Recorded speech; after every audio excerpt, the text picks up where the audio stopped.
Le passé composé.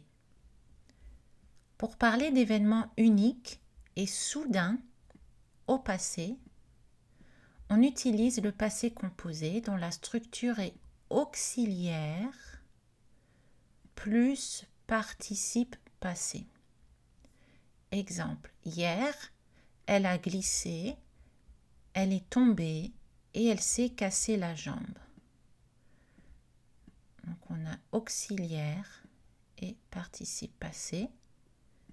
Auxiliaire, participe passé. Auxiliaire et participe passé.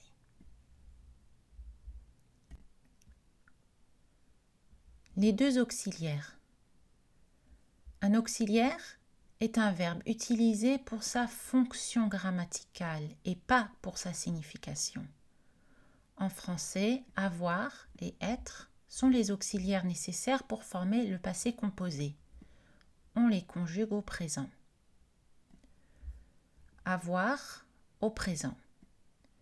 J'ai, tu as, elle, il, on a, nous avons, vous avez, elle, ils ont. Être au présent. Je suis, tu es, elle, il, on est, nous sommes, vous êtes, elle, ils sont.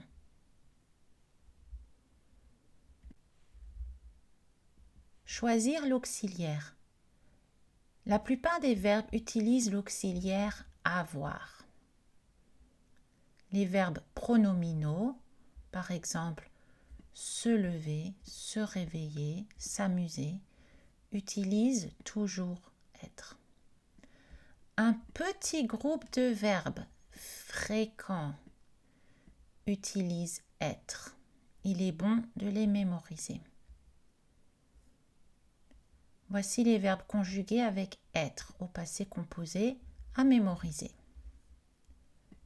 Aller, arriver, descendre, devenir, entrer, monter, mourir, naître, partir, passer, rentrer, rester, retourner, revenir, sortir,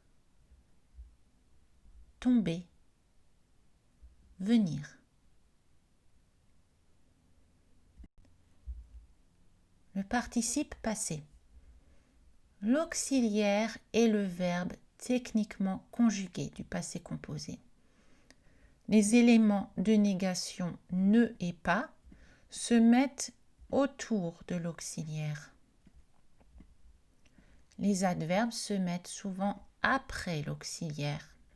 Après ça vient le deuxième élément obligatoire du passé composé, le participe passé.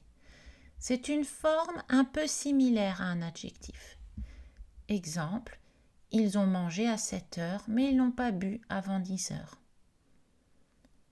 Est-ce qu'elle est déjà allée au cinéma avec vous? Nous sommes vite montés, mais le bébé s'est réveillé. Quand est-ce qu'il est parti? Je suis venue dès que j'ai appris la nouvelle.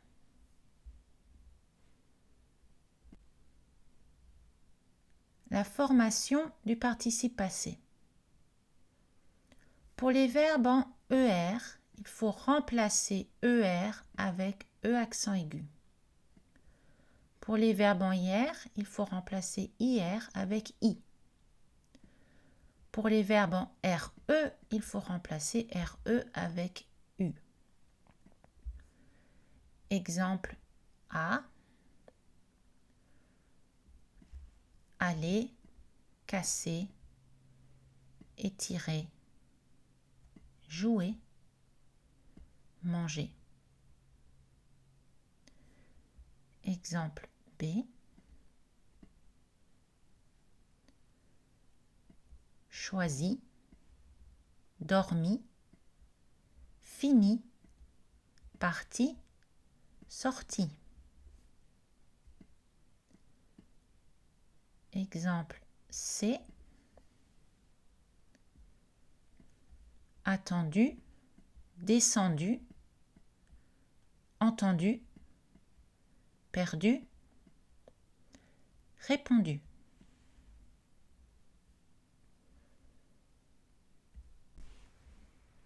Les participes passés irréguliers.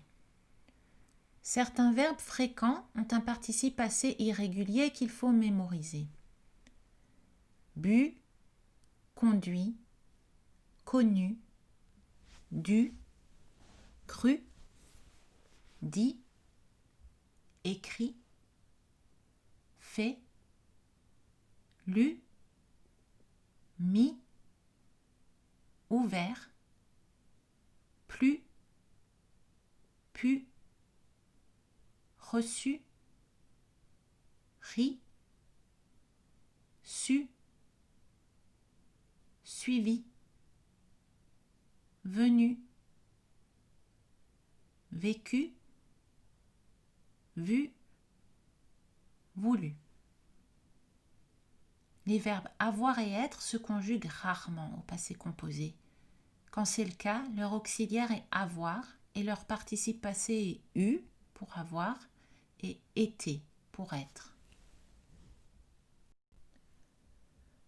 L'accord du participe passé. En général, on n'a pas besoin d'accorder le participe passé. Exemple, elle a joué au foot mardi dernier, ses amis ont assisté au match. Mais il s'accorde parfois comme un adjectif, selon la catégorie grammaticale du sujet auquel il est associé. Féminin, masculin grammatical ou singulier pluriel. Un accord est nécessaire seulement quand l'auxiliaire est être. Exemple, elle est devenue une championne. Ses amis sont venus la féliciter. Donc, elle, on met l'accord du féminin grammatical. Ici, avec ses amis, on met l'accord du pluriel. Une autre possibilité, l'auxiliaire est être avec un verbe pronominal sans complément d'objet. Elle s'est rendue compte de son exploit, puis elle s'est surprise.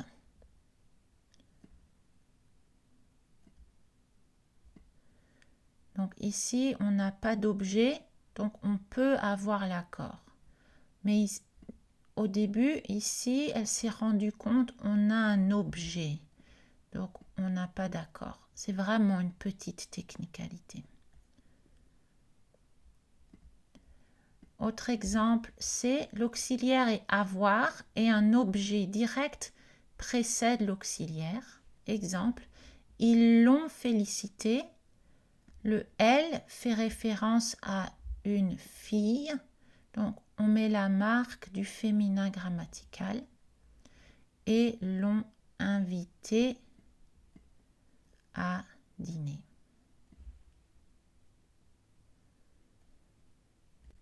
Conclusion.